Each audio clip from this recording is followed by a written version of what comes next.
Here's some words from the Reverend Dr. Martin Luther King, spoken at the American Baptist Assembly on the 23rd of July, 1956. The nonviolent resistor seeks to change the opponent, to redeem him. He does not seek to defeat him or humiliate him. And this is very important, that the end is never merely to protest, but the end is reconciliation.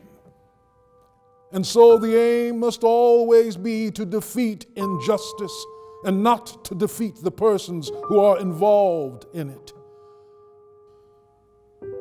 And this method of nonviolence seeks to win the friendship and understanding of the opponent.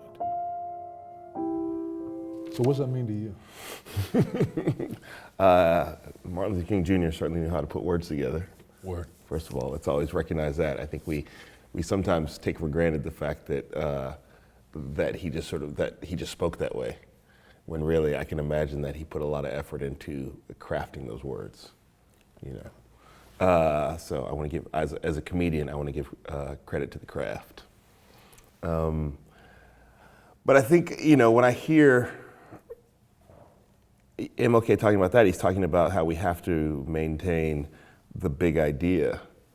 You know, the big idea is justice. I think a lot of times in the 21st century, we get caught up in winning the argument, this idea of winning the argument with this person, as if that's the what we want. Right. But even if you win that argument, that's not always justice. And I think we put it's easy online to get seduced into trying to win the argument. And if you can't win the argument, to humiliate the person Bingo. Into backing off of the argument. And I just don't believe that MLK would have been caught up in a lot of Twitter comment wars. Right, where you're trying to just, my ego, and I'm gonna destroy you or whatever. Yeah.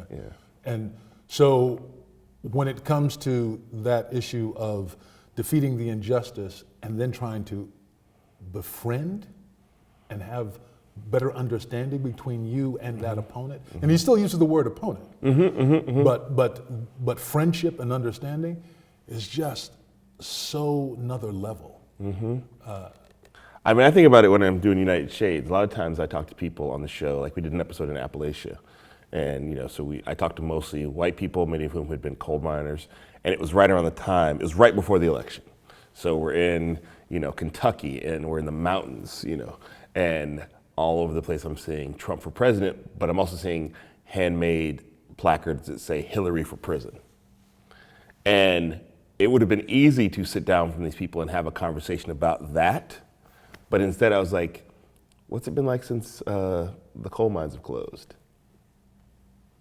You know, so we didn't even have a chance to get caught up in our sort of top line political differences.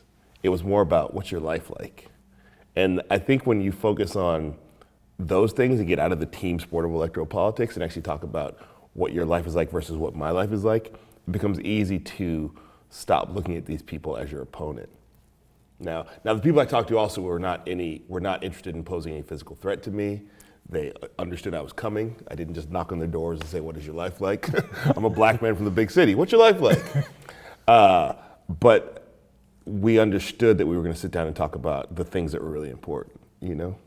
So was there resistance, even though that they know you're coming, was there resistance that you felt at the beginning of a conversation that might have been lessened by the time you got to the end of it? I mean, I think when we have, yes, and I think when we have these conversations and when you put yourself in the position to have a conversation with somebody you don't agree with on most issues, you almost have to think of yourself the way that I think of myself. I'm the host here. So it's my job to very quickly make you comfortable and start to create trust.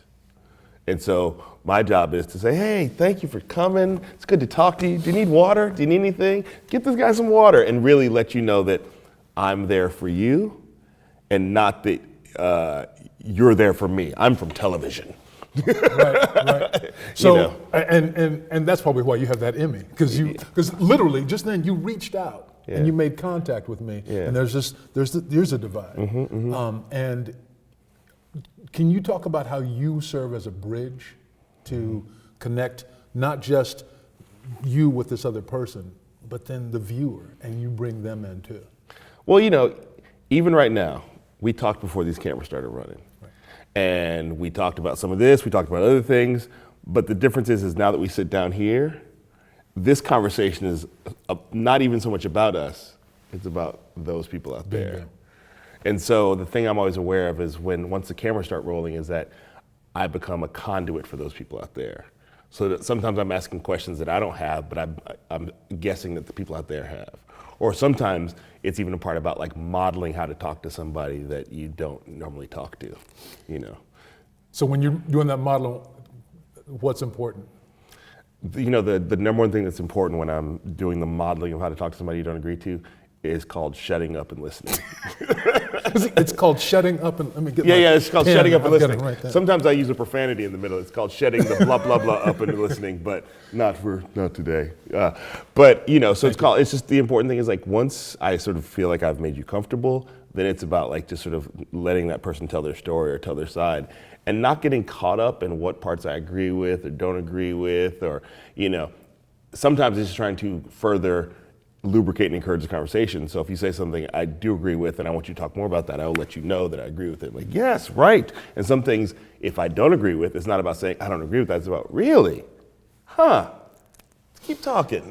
Like, tell me more about that thing. My job is just to get you to keep talking. And so I feel like on a college campus, there's all these people all over the campus who are here to get this degree.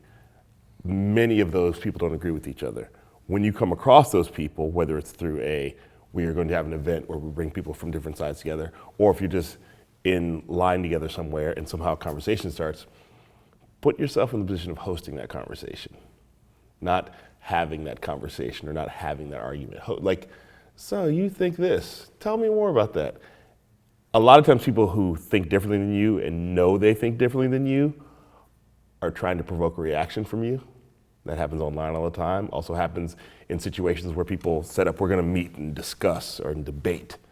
But for me, it's like, don't be provoked. That's the MLK thing. I mean, that's probably the one part of the nonviolent thing I took is like not being provoked when people are trying to provoke you, because there's a lot of power in not being provoked. As a kid, when I listened to MLK talk about nonviolence or saw all this black and white footage from the civil rights era of, police dogs and fire hoses and people just standing there and taking it or sitting at lunch counters and getting hit, it's hard to watch, and it's also very clear to me that I couldn't do that.